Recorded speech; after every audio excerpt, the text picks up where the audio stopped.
chairman of Lewes Community Football Club. I've been in the role 2 and a bit years. I've been on the board 5.5 years and involved in the club about 7 years. As I say, I live in, my nearest club is actually Greenwich Borough now, who we're playing on Saturday, which is just a mile walk away from me, so it's going to be quite a nice little home trip for me. What I want to talk about is a couple of things. The first is this statement. Now, as a football club, we have huge amount of competition, not just between the teams in our leagues, but on a Saturday afternoon at 3 o'clock, people have a choice as to whether to come to the football game or not, or whether to go shopping, or to go to the cinema, or to go swimming, or whatever you want to call it, or stay at home and just watch the results come in. So we've always tried to get this approach of every idea we think of, will it either make us bigger, will it create a niche, and if it doesn't really answer those 2 boxes, should we be doing it at all? Now, if I look at the board, we have 10 people on our board. We only have 1 person on the board who has any background really in football, and that's a lady called Jackie Agnew, who played, managed, and is now the director of football for our ladies' side. Every single person around us, around that board, has no formal background in football. Every single time, every club you go to, they'll ask us about this. And when times are bad, and I'll show you in a minute, times have been bad, the standard response from some of our fans is twofold. The first is, community model doesn't work. The second one is, you need someone on there who understands non-league football. Well, I think we understand non-league football. I think everyone around this table understands non-league football. What they're basically saying is you need someone to come along and just throw endless amounts of money at the club. So, in terms of get big, well, we can't really get big. We're down here in step 8. We did, for 1 season, play in step 5. It went horribly wrong, because that was when we had 2 people run the club. They put a load of money in, built the facilities, they were builders. Building trade went pop, they withdrew their money, and right at the point when Lewes won the National League South. So they got promoted to the National League and were relegated by March. And since then, so that was 7 years ago, it's been a steady slide downwards. But steady but slow. In fact, in those 7 seasons, we've only had 1 season where we have finished above mid-table. This season, we have 1 more than we lost. We cannot finish below 9th place at the moment this season. Potentially this season it could be the best season we've had in a decade, which is great news. So we can't get big. That makes it really difficult to get big. So what we did was we decided to get niche. Now, the one thing that we're quite well known for is our posters. This is us being niche. Now you guys do great posters as well. One of my favourite ever posters was your Greenwich Borough, the Greenwich that stole Christmas. Yeah. Fantastic poster. But all we do is it's an interesting one. Up until 2 months ago, in my day job, I worked in intellectual property.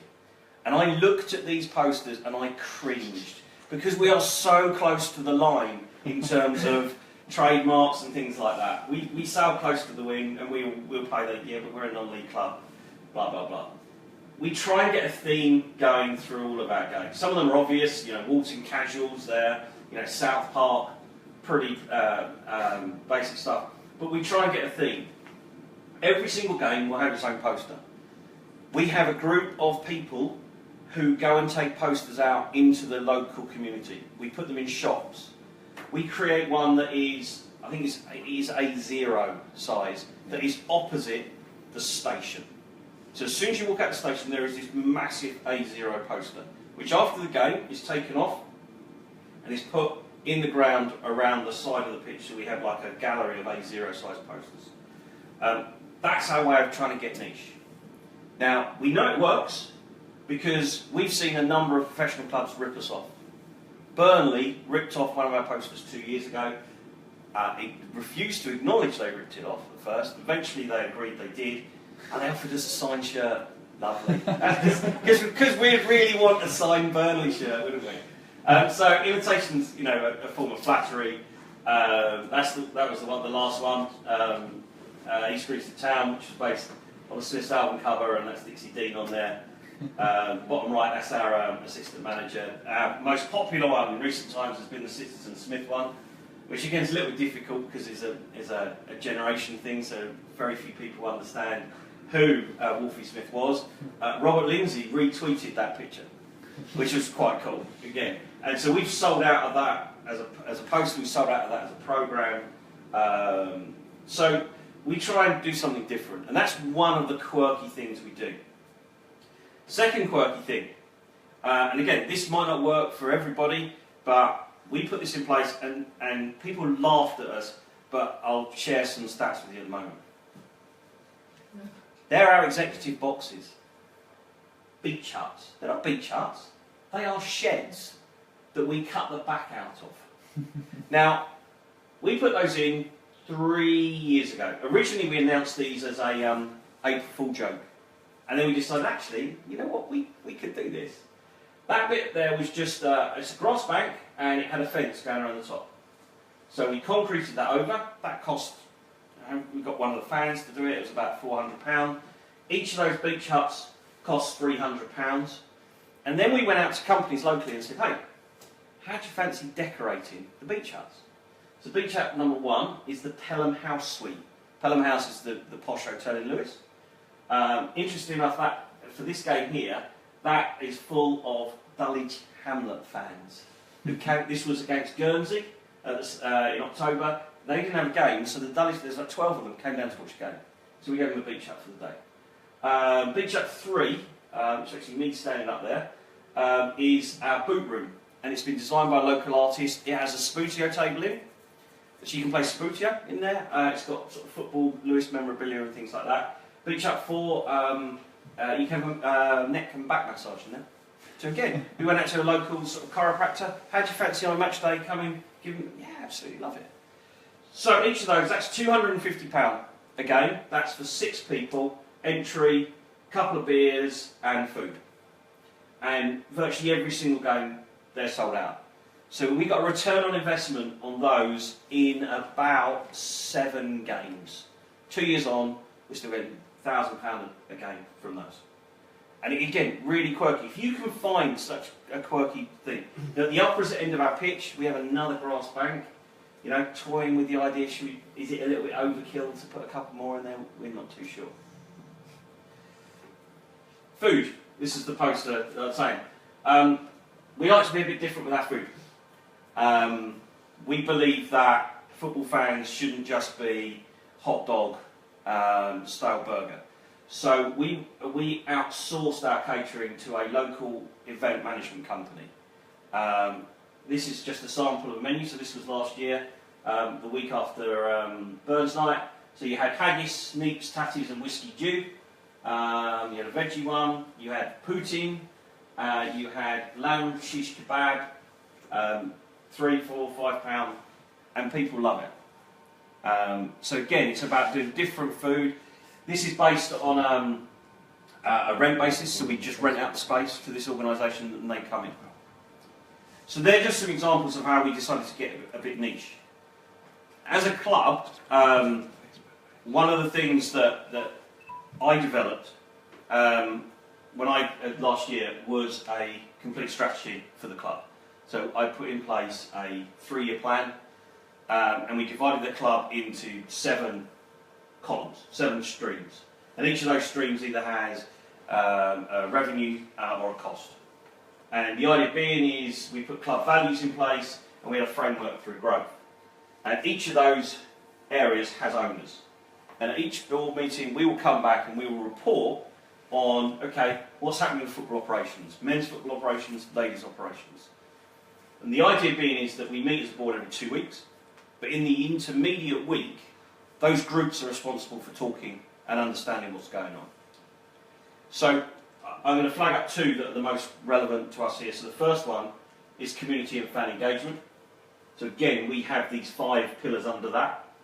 So community facilities, we're very lucky. We've got we have a 3G training facility that's adjacent to the ground. So for those who have not been to Lewes at all or recently, behind our main stand, about 100 yards away, is our 3G facility. It's on land that's owned by a school, and the school did the deal for us to build it on there, and essentially they get to use it during term time and school time, and the rest of the time we use it, and we got that through partly through Football Foundation grant and partly through a community share issue. It's almost at capacity, so much that we are now thinking, okay, is there any way we could build a second one? Or another conversation that's just sort of starting is, okay, what about the main pitch? Do we go 3G for that? So what we try to do is all of our facilities we build, it's about putting the community at the heart of the club. So we've just done a deal for blood donors. So blood donorship will be done at the club as well. So again, bringing the community into the club. Charitable partnerships, we have a charity of the month. So that charity will get to collect at every home game. We'll do announcements. There'll be in the programme about them. And more recently, our ladies side, and I'll come on to this a little bit later, but just as a headline, our ladies are now donating every single penny of the gate receipts for their games, so their Premier League games, to a different charity at every game. And the idea, and that charity is also present as well, and they can do a collection. Big thing here is about doing the right thing. One of the benefits of us not being involved in football as a board, in theory, is that we can make decisions that we believe is the right thing for us as an entity. So we'll get behind causes. We'll get behind causes, and we're happy to be unpopular. The Enfield situation. We just took our hand up and we said, sorry, this is completely unfair. It got to a point where we were trying to drive the attention to the fact of how unfair this was. And I was on a business trip to the US that Alan Turvey, the then chairman of the Ryman League, rang me and pleaded with us, A, to stop doing what we were doing, and B, not to go on to the non-league show on the radio on Sunday morning. Because they were embarrassed with what we were doing. But we believed it was the right thing. We believed that Enfield were incredibly harshly treated, and it shouldn't happen in football. So we believe always in doing the right thing, and say it might make us unpopular with some people, but that's what we believe. Fan engagement, weekly communication with our owners, regular fans forums, every single one of our players and every single one of our managers and every single one of our directors has to be in the bar after the game, even if it's for 10 minutes or 15 minutes. Any single fan can go and talk to any player, any manager. And with the management team we've got now, we've built an incredibly strong relationship between the fans and the players and the management. And even when we do lose, and we lost a couple of weeks ago to Godalming, who were bottom of the league, almost relegated, and we were terrible, and we lost. But still, the players and the management went to the bar, chatted to the fans, and the reaction is, okay, fine, it's bad luck, office, we'll put that down. And then we have this one club mentality. If we look at it as to what we are, we run a school with 60 pupils. We employ, if you include all the coaches and the community coaches, we're one of the, we're quite a big employee in the town. But we believe that the club is all pulling in one direction. So we have this hashtag one club, and it's sort of like the mentality. And then we look at the owners. So we have this goal that we want to grow our ownership profile globally by more than 50%. Positive communication. So we ensure that all the communication that comes from the club is consistent. We're very, very careful about what goes out through our Twitter channel, for instance. We never ever tweet about a game from the Twitter channel. All you'll ever see from our Twitter channel is the stuff that goes through football web pages. Goal, substitute, things like that. Because we don't want anybody's emotions to get too high. And after we played South Park on Monday, and we were subject to ridiculous amounts of assault from a team that they weren't playing football, that's that. And there were 4 or 5 of us were tweeting on the game, tweeting personally. The official account states neutral. Being as good as you were, be present. We treat every fan and owner with respect. Every fan or owner has a valid opinion. When we were playing badly at the start of the season, we stood there and we listened to people. The one thing we didn't do is people said, I'm an owner at the club. They have an equal say as everybody else. So you have to listen to them. And we make sure that we say thank you to people. Occasionally we do things, we'll pick an owner and we hear it's something special, like someone's got engaged or it's their birthday or they've been in hospital. And we'll do a big thing, we'll do an announcement before the game, we'll put their name on the programme and things like that.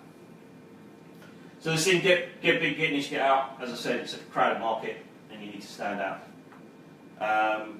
The fan ownership bit, again, this is something we really build on, and one of our core things is the badge, and I'll come on again onto that in a minute.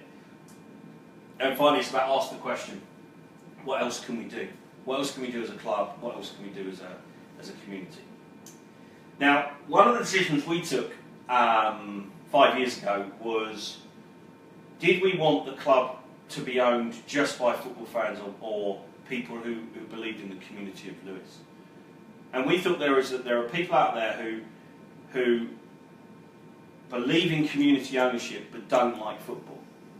So we marketed ourselves. We market ourselves in 2 ways. The first is you can buy a share and become an owner of Lewes Football Club. The second thing you can do is you can become a member of Lewes FC Support and Save.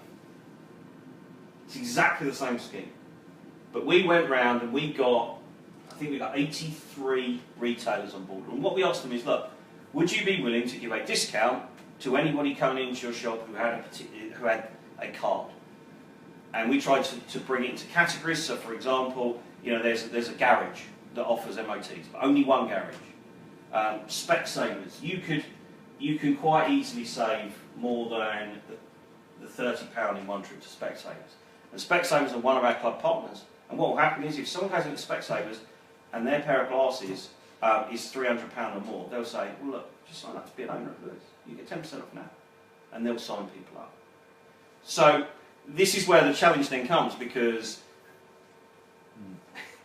I'm going to come onto a slide in a couple of things' time. You will see where we have a slight challenge in this. So by being an owner, this is what it is. You pay £30 a year. You get your certificate. You get your support and save card, and you get your badge. And every year, it's a new badge. And we did try, we played with the design slightly, people didn't like it.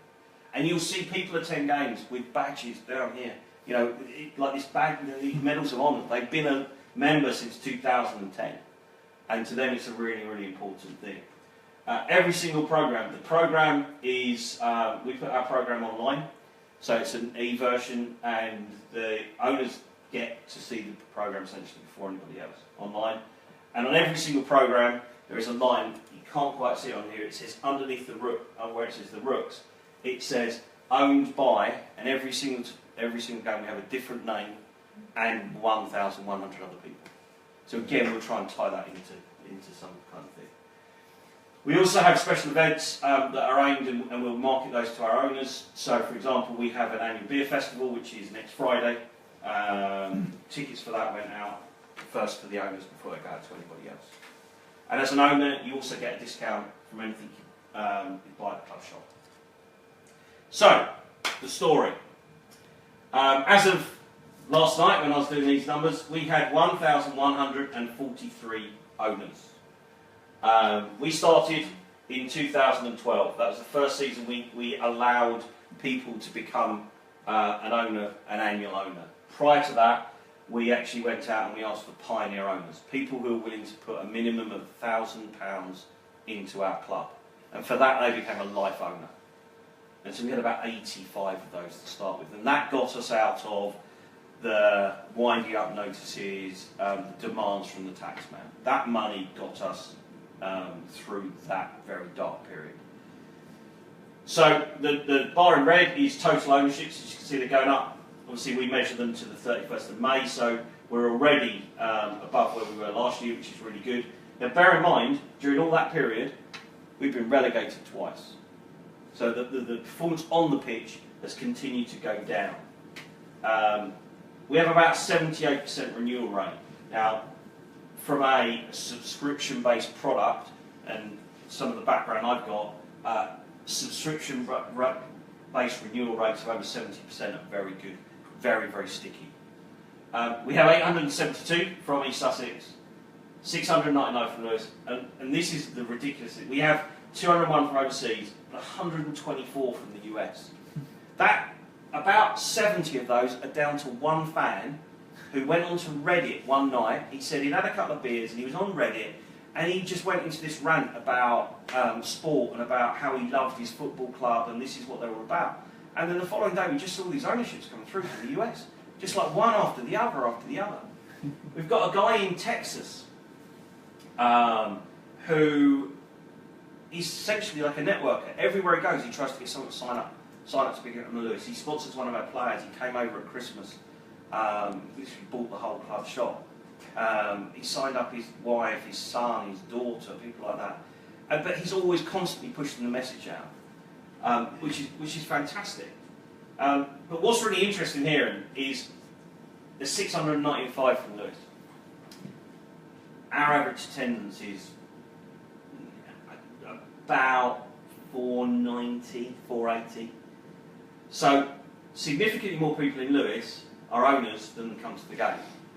In fact, when we did a very simple survey at the turnstile at Christmas, question, are you an owner, yes or no, about 47% of people who came through the turnstile that day were owners. So if we're on 480, let's call it 240 are owners, yet in Lewes, 695 people are owners. They're the people that we now need to get into the ground, and that's quite tough, because some of those, that's the downside of selling your product essentially to two different marketplaces, which is what we did.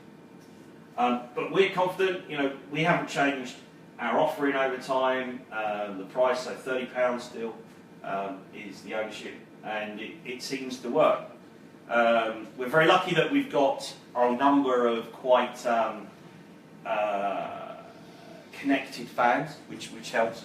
I won't play this video, but if anyone wants to link to it, they can see it. We put out a promotional video, and one of our hardcore fans, I would say, is a guy called Dave Lamb, who owns the rights to Come Dine With Me. He is the voice behind Come Dine With Me. I watched it earlier and I thought it was him. Yeah, that's who he is, yeah. So he's voiced this. It tells you about the whole Sport and Save and going around Lewes and things like that. And again, we've used it really, really well for marketing. And then sort of the final thing I want to talk about is this.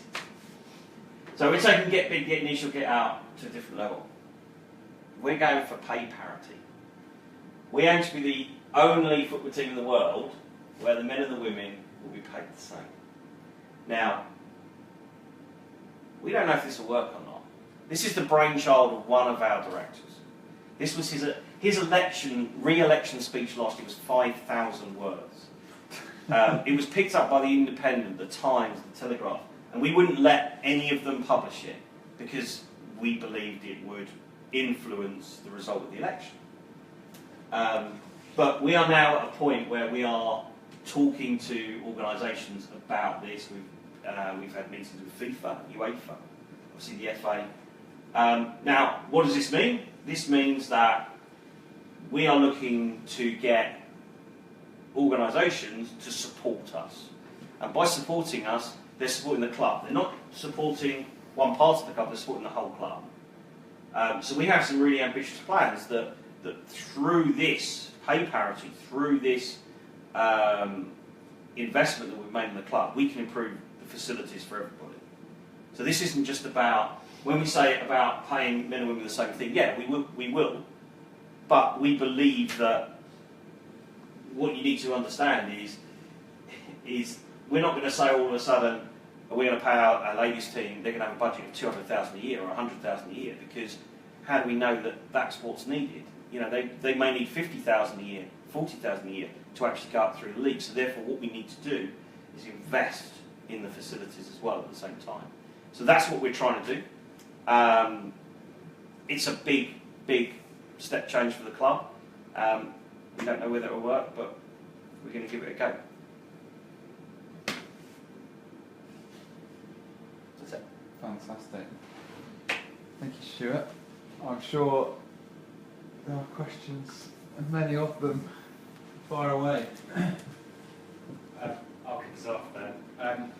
Really, that was brilliant. Really interesting. One of the things that really struck me in that is that you call your membership ownership. What was the thought process behind that? Because every single person has an equal share of the club, Yeah. so they're all owners. We're very, very careful about the use of the word owner, not member. I really like that. Yeah, and if you look at all of our merchandise, it all says owner, everything. What's the makeup of your... So you've got about 700 members in Lewes. Yeah. What offer did you give to under 16? How many under 16 members have you got as part of that? Or is it all adult? No. It's very difficult to judge how old somebody is because if they apply online, which most of them do, we don't get an age. We don't ask for an age. Is it all £30 regardless of age? Yeah. Okay. Yeah. The difference is, the only difference of an under 16 is that they can't vote, but they get exactly the same. They get the card, they get the certificate. You can normally tell because of the email address that's used, and when someone signs up, we get an email and a notification that they've paid.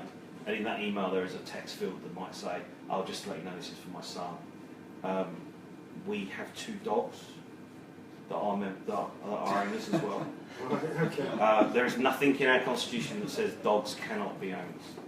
They can't vote, obviously. They can't vote, but there are 2 dogs in there. Just What turnout do you get for your members' meetings? Truthfully, it's terrible. Absolutely terrible. If we do an own... the problem is that we'll do a fans forum, and so we'll do 2 things. So the first is we'll do an event for owners, and we'll do one that anybody can come along to. So we'll take the fans forum one first. We agreed to do these 3 times a season. When we're playing really well, nobody is interested in having one at all. Because the manager and the players are so accessible, nobody is interested at all.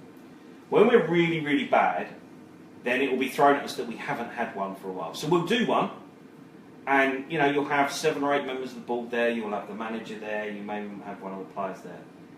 And it will be the same dozen people who stood next to you on the terrace on Saturday and were asking you questions there. So it does get a little bit pointless. When we did the AGM, we did the AGM in October where we do the election as well. And we do, again, it's our own making. People can vote online. So for a week before the election, you're able to go online and vote, and there's various verification methods that ensure that you are who you say you are and you only vote once. So consequently, on the night of the AGM and the election, we'll get a dozen people. Yeah. So again, it's a difficult one because you want more people to be involved, but we're also very aware that the people who are the ones who really want to be involved are the ones who know everything anyway, because they come to every game, they chat to us and things like that. It's exactly the same on the online fans forum as well. You said to me the other week that when we're playing well, it's so quiet, isn't it? There's so little traffic. Yeah. And the one thing that did create a lot of traffic was the parity argument around the AGM. Yeah. But before that, we were playing quite badly as well, and there was a lot of movement early on in the season. But subsequently, I mean, since things have been going a lot better, we played a game, I think it was the Hythe game, where nobody had posted on the forum about the game on Saturday, and it was a good 48 hours after the game before anybody put anything on there at all. Sounds very familiar. Have you ever streamed an AGM? Like, I know Chester have done it, but I think they're the only ones who have. We would struggle, I think, with Wi-Fi. We haven't got the best Wi-Fi within the ground. Yeah. We streamed our last members forum. Yes. And that was we have to restrict that to members only. Yeah. But we generally get about 50 people to our members forum, but because it's so important, we had nearly 200 people. Really? And how many came online? I think it was only about 20 or 30. Right. It's just a test. I think what will be a lot of buffering. I think what will be the test for us is that we will have a forum specifically around pay parity. Once we know how viable it is, once we know if there's organisations that are interested, that kind of thing, then we will have a owners meeting, and I think that will be quite popular. Yeah. Because people will want to know Absolutely. how's it going to work, things like that. We've got a question from Facebook Live actually from Jack Jolly. Does the community side come under mass criticism given the size footballing position? Somebody who's watching live at the minute. No, not at all actually. The community outreach, so we have a community manager, and we also have a member of our board who is responsible for volunteers in the community. No, we run it very separately. You know, I don't think it's at all related to what position we are in the league. We will still go out to local schools.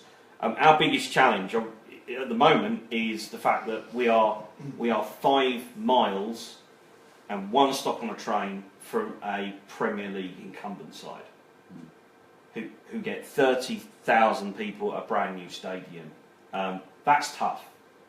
To try and win the hearts and minds of that community, the school children, that's really hard work at the moment because all they're talking about is Brighton. And that's tough. And in some ways, you know, to us it actually may be better if they get promoted.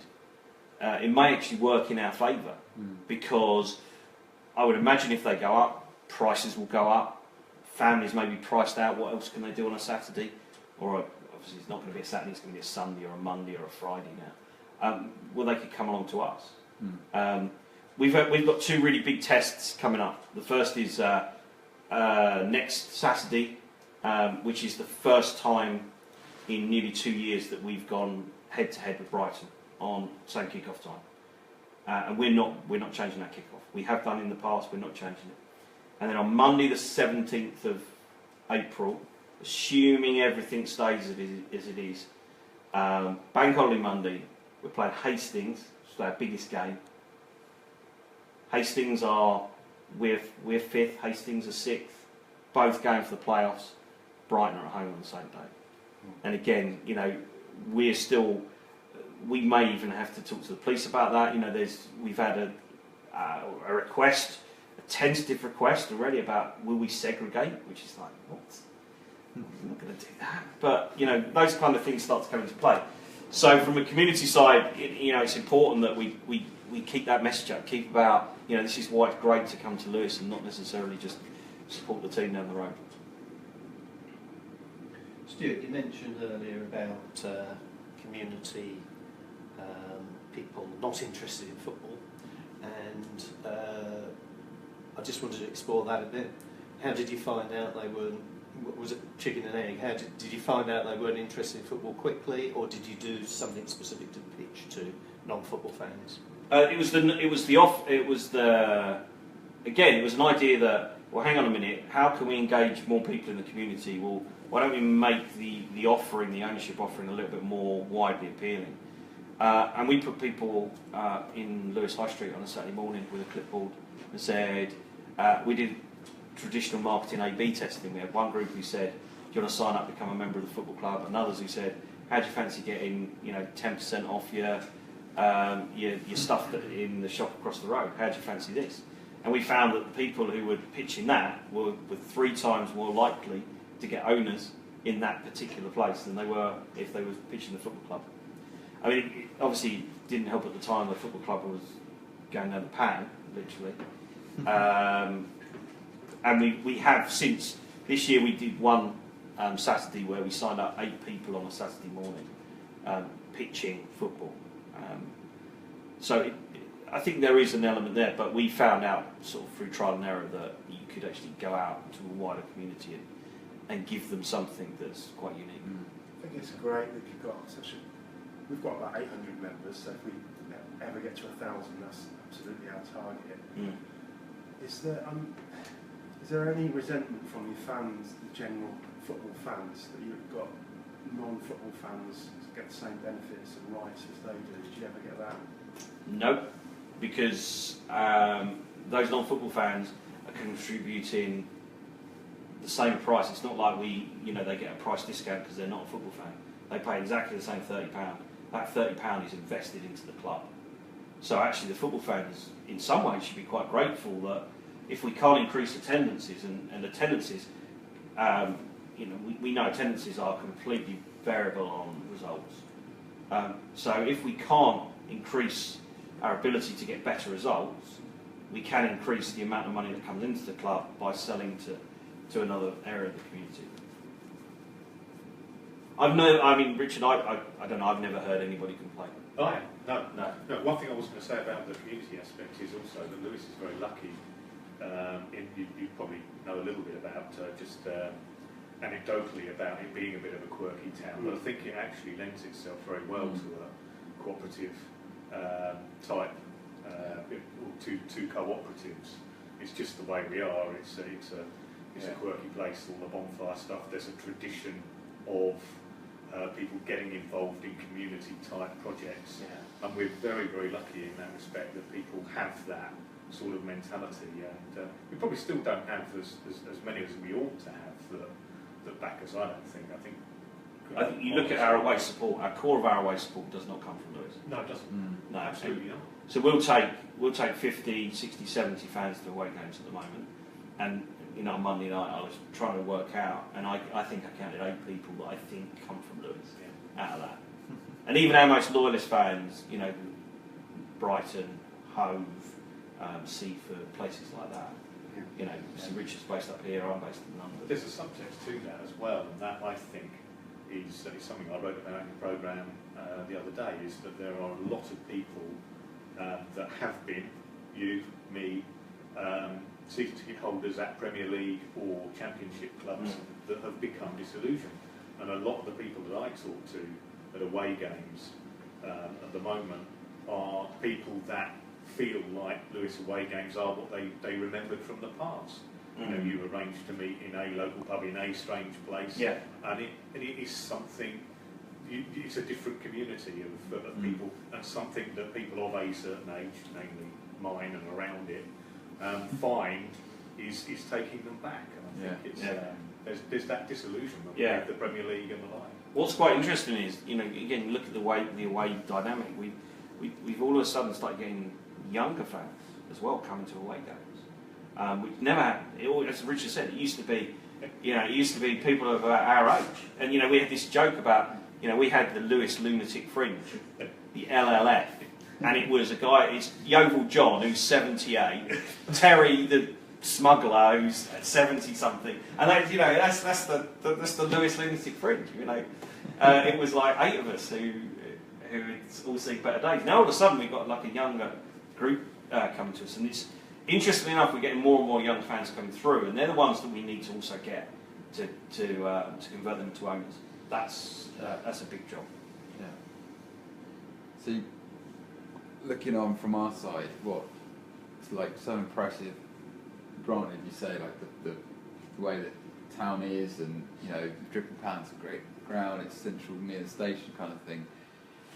But you've done like the share office. You've got people investing in a community facility, haven't you? Yeah. You've done the discount scheme, but so it's interesting about the different tensions. But you've got like the club is worth so much more. It gives so much more back than just football, doesn't it? So having that, I bet there's some great. I don't know if you've done this sort of data analysis, but having the community facility, have many people joined because that's now there, or have you ever looked at who's voted in your elections and things and kind of traced the reason they got involved in the club? I think the one area where we are very weak on, and that is demographic information about our owners. We know where they live. We know their email address. That's about it. Yeah. That's all we know about them. So we don't know. You can normally guess if they're male or female through a name, but not always. We don't know their age range. We don't know how they joined us. Because again, we try to keep things as simple as possible on the online sign-ups. You know, so people who come into the club and sign up in the club shop, for instance, we know they've signed up in the club shop. But the rest of them, it's really difficult to be able to say what's really been successful. Again, we can see people who sign up on the high street, we know that. But, as I say, it took that guy for us to trace back that guy posted on Reddit that we got all those US owners. Because we had no idea. Literally, I was waking up and I get emails whenever we get a new owner sign up. And I'm looking at all of these thinking, what's happened in America? Because all of a sudden we've got 40 new owners overnight. And it literally was trying to trace it back. And in the end, I had to contact one of the owners and said, look, how did you hear about us? Oh, and he sent me the link of this thing. And then traced back the guy and found him in the ground and we gave him a free season ticket. But, yeah, that's something we are really, really poor at. Yeah. Well, because you can understand the perception from outside that people will imagine there's going to be tensions around the members because there's the core football support, and that's just something that So does it lead you to not having the same number of voters or same people that understand the values of the club and all these things? But actually, the opposite is, and I mean I think that's very interesting / fantastic little story, in terms of the other thing value. The other thing I should say about our owners, every single player who is a first team player or a ladies first team player, is automatically made an owner, and the money is taken out of their first 4 weeks' wages. It's part of the deal. You buy into the club, you buy into being an owner. So obviously, that's when we look at renewal rates and stuff. We don't expect players, obviously, who move on to renew. We've had a couple who have, but not many. Can I ask about your people resource? So it feels to me, probably correct me if I'm wrong, sure, you've probably got quite a lot of active board members and active volunteers. I'm interested to know how many, but also how many you started with and how you've grown that and got people engaged in active volunteering, or each, I'd say, do something once a week. So. Okay, so the club employ, if I look at actually employed people who do stuff, we have a chief exec who essentially is our commercial manager and general manager. We have a 3 times a week finance person who has been absolutely essential in automating the way in which we collect money, because obviously with having a community, having an academy, we have issues with money collection and grants. We have a part-time operations manager whose job is to fix the ground, and we employ a academy director. And then we employ first team manager, men's and ladies, and a few coaches. Board is 10 people, all of whom are volunteers, and each of them has at least one functional role. So my responsibility is ownerships and also the men's football inside. So there's 2 of us who run the men's football inside, and that is essentially we play the part of the director of football. So we'll do contract negotiations, we'll deal with agents and things like that. And then you'll have someone who looks after our academies. So we've got 40 boys and 20 girls in our academies. So that's somebody's role on the board is to liaise with the education provider and ensure that the parents and things like that. The board members they're active. Interestingly enough, the board does reflect the makeup of the club to a certain extent, because 6 of them are based in Lewes. So they are local people. 2 of them have been with the club since day one of the conversion into ownership, and they were the 2 that originally loaned the club money to get us out of a hole. But they're in it because, well, one of them, Charlie, is the guy behind all the posters, and the other one, Ed, is the guy behind the parity idea. So they're the ones they're lucky enough they have a lot of spare time. So they get to sort of play with the toys a little bit more than the rest of us, perhaps. But we're very lucky. So we've got those two. As another, so we have four. Our board is split: 6 male, 4 female. 2 of our female directors spend a lot of time at the club as well. So one of them is a fantastic handy woman, and she's constantly, doing stuff. She made cupboards in the dressing room for all the kit and stuff like that. Literally from design, just everything, just fantastic craftsmanship. So we're lucky that we've got people who are so hands-on. And we struggled with that in the past. We struggled with finding people, and that's one of the reasons I think why, we weren't able to grow, because we didn't have the people who were able to give us anything. And that's partly because it's sometimes, interestingly enough, Richard stood for the board the last time around, and we actually increased the board from 8 to 10, so we had 2 new people coming onto the board, and 3 re-standing. So we had 5 places, and we had 7 people stand, wasn't there? The most that have ever stood for our board. 7 people. So again, it's there's some real interest all of a sudden in people getting involved, and we make it very clear. If you're joining the board, then it's an active role.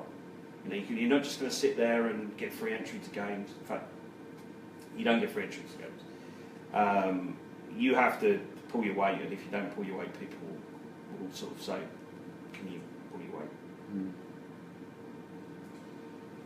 What I was just say, one thing as well I think is quite fascinating is, as you said, that there's no one that's, and I can't think through people I know, you haven't had many from the. So there was a supporters trust there at one point. It was campaigning when the club was in trouble. No doubt there's some active supporters that are involved, but the board predominantly obviously hasn't had people from the supporter, like core supporters come through. Richard was a supporter trust. Well, yeah. But, part of it. Board member. I mean, I don't know the full story, but on the whole, it's still like very unusual, as you say, with the board that the board are all drawn from various different. So I don't know whether that's just interesting or whether, actually, is there something in that in terms of did Charlie and did they bring on people from their own networks? Was it? Yeah, I mean, so how it all started, there was essentially two of the more local directors saw the club was in trouble, felt that they should do something. So Charlie was one of them. Felt that he should do something, and he hadn't been living in Lewes for that long, and he met somebody who said, "Yeah, this would be a great idea. Why don't we go and speak to this person?" And that person came along with this person and that person, and there were 6 of them got together, and 3 of them had a bit of loose pocket change. 3 of them didn't, but what they did was essentially they all had enough time on their hands, and that's what the club needed. It needed people who were doers, who had time on their hands. And so they spent a year essentially building this plan to put the club back into community ownership model, to raise money, to try and look at securing the very, very short term and then moving the club forward. So in some ways it was a bit of, oh, I know so-and-so who knows so-and-so who knows so-and-so. But none of these people were involved in the club. A couple of them had been to games, maybe once or twice, but none of them had really been involved in the club. But they all saw that there was this immediate need to get involved. Yeah.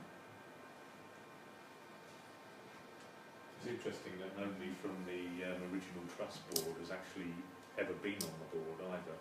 So I think what the club did very well was there was a kind of schism, if you like, at the very, very start. But gradually people have become, some haven't, because it wasn't universally popular as a move. I think I would be right in saying correct. But gradually people have become assimilated back into it, and I don't think there's too many that have been completely alienated from it. But it was an interesting time, certainly, because of course, I don't think I'm speaking out of turn, there was a supporters trust, but also, and as you know, James, I think the Rooks 125 were speaking to supporters direct as well. So it was a very, very interesting time, probably for you guys at supporters direct as much as it was for us as fans as well. So it, on reflection, it perhaps worked as well as it possibly could do. Let's say, but at the time, it maybe felt that it was tricky. And I think then there are some other clubs who've come in the network, kind of from the club's been rescued with, some financial support, with the aim not to continue that model, to get the community more involved. So there's definitely a couple of clubs I can think of that will be interested in, in this, and that is a difficult transition, isn't it? That was the problem. The supporters trust at that time couldn't see the way forward to actually raise that money. I think. If I remember rightly. Whereas the other group, obviously, as Stuart says, had the resources to call upon. So the finest thing, there's sort of an interesting side point there. It might not be the most popular move with all of our fans and some other clubs will scratch their head, but we publish our finances on our website. Yeah. You can go onto your website and you can see what our budget is, our planned budget. Yeah. And that is completely transparent. They're the accounts we file and we put them on our website every year. I often pull that one out because I do love that fact.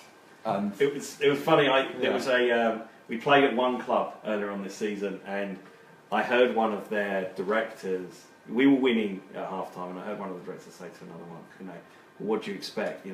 They pay like 10 grand a week, and I went, sorry, I said 10 grand a week. Yeah, everyone knows you pay 10 grand a week. And I went, but wait, and I said, I got on my mobile phone and I literally pulled up the accounts and I went, there you go, divide that by 37, that's our budget. And I said, I can genuinely, you ask anyone on our board, you can ask our manager, they'll tell you exactly what our budget is. Yeah. And we just believed, again, we felt it was the right thing to do. If people were investing their money in the club and they wanted to know, okay, what's happening to my money, so we published our accounts. Yeah.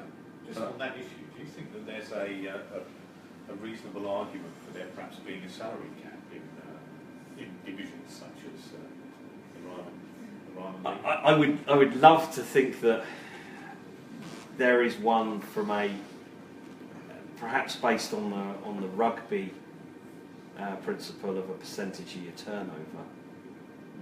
Maybe. I think it would be difficult because there'd always be ways around it. That's the problem.